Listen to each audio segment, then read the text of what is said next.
سلام، با اخبار امروز چهارشنبه 9 مارس من طاهری سفر شما را همراهی میکنم.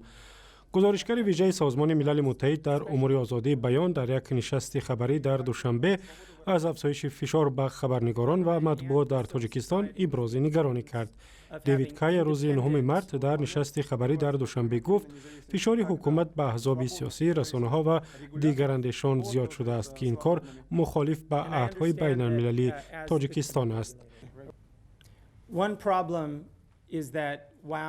یک مشکل این است که تاجیکستان جزای جنایی برای تهمت و بهتان را از کودکس جنایی بیرون کرد، ولی عین زمان جزا برای بهتان نسبت به رئیس جمهور و مقامات حکومتی باقی مانده است. در نتیجه خبرنگاران علیحده با خودسنزور و از ترس جزا گرفتن با استفاده از بند قانون از انعکاس مسائل مهم برای جامعه خودداری می‌کنند. دیوید کای مدت یک هفته وضع آزادی بیان حالت خبرنگاران در تاجیکستان را تحقیق کرد و قرار است در این باره به شورای حقوق انسان در سازمان ملل گزارش دهد. سازمان‌های حامی حقوق میگویند سالهای اخیر حکومت تاجیکستان به هر راه به خبرنگاران فشار می‌آورد تا از گفتن مشکلات و واقعیت‌ها در جامعه خودداری کنند. گروهی از خویشاوندان چندی از ساکنان بازداشت شده شهر راغون در نزد اداره میلیسا در شهر دوشنبه جمع آمدند و از سبب بازداشت نزدیکانشان را پرسیدند.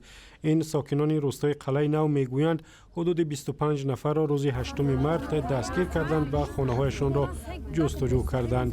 برای اکه ایو گویا که سلفی باشند، سلفی نیستند، سلفی را ما نفهمیدیم. اومدیم این آدم دیدیم و این خبر دیدیم همینجا فهمیدیم که سلفی چی بوده، خیلی بوده. مقامات انتظامی تاجیکستان به رادیو آزادی گفتند این افراد با اتهام افراطگرایی دستگیر شدند. ماموران میلیسا گفتند که افراد بازداشت شده با شیوه پیروان جریان سلفیه نماز میگذاشتند و حالا تفتیش میکنند که آیا آنها پیرو این رویه تندگرا هستند یا نه. دادگاه عالی تاجیکستان سال 2009 هم سلفیه را یک جریان خطرناک برای امنیت ملی کشور نامید و فعالیتش را ممنوع کرد.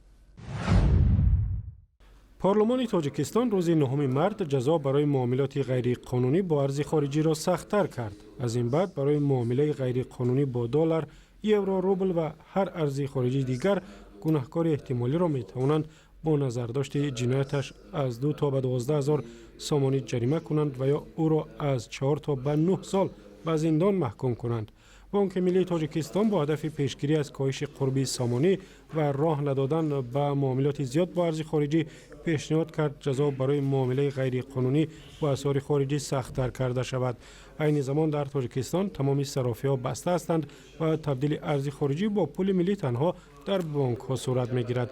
قربی سامانی در برابر دلار از اول سال 2015 تا کنون تقریباً 30% پایین آمده است. دسته استقلال شهر دوشنبه در بازی‌های گروهی جام کنفدراسیون فوتبال آسیا از تیم تریپولی لبنان با حساب 1-2 شکست خورد. بازی روز 8 مارس در ورزشگاه شهر تریپولی با حضور 4000 مخلص برگزار شد. هرچند توپ اول را تیم استقلال در نیمه دوم بازی زد ولی به فوتبال بازان لبنانی میسر شد 2 گل دیگر زنند و پیروز شوند. رقیب آینده استقلال تیم نفت الوسط عراق است و بازی آنها روز 15 مارس برگزار می شود. و اخباری از این هم بیشتر در وبسایت آزادی، در صفحه های ما در فیسبوک، توییتر و یوتیوب و هم زمینه رادیو آزادی برای تلفن های همراه.